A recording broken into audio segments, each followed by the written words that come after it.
Hey guys, this is Greg in North 49 ADV. We're here by the Chehalis Lake. Look at the view, it's beautiful. We had a little ride. It's on a Saturday with the friends. We have two Teneres, two Aprilias, and the Gold Africa Twin over there. And one of the Tuaregs that are with us, you know it, is the one we made a review about a while ago. So let's see what happened to this thing since then.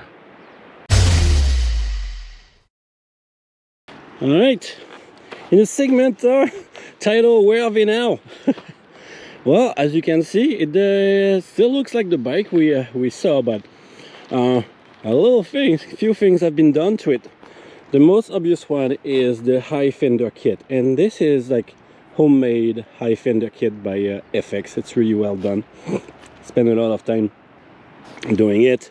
A lot of crash protection, light protection here also. Added some lights, big beefy hand guards, pannier rack. What else is there? And I'm sure there's more, but only FX could tell us about. So, oh yeah, the exhaust, HP Corsi exhaust, a very nice sounding exhaust, that's for sure. Yeah, so as you can see, he has been riding it. It's thirsty, which is good. That's what you're supposed to do with it. And what do you think? I think he did a really good job. It looks pretty good.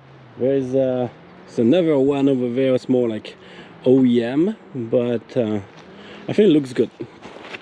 Looks good, and behaves off road like seems he's having a good time with it. So good bike so far for the type and the engine and the model and everything. Yeah, Tenere killer.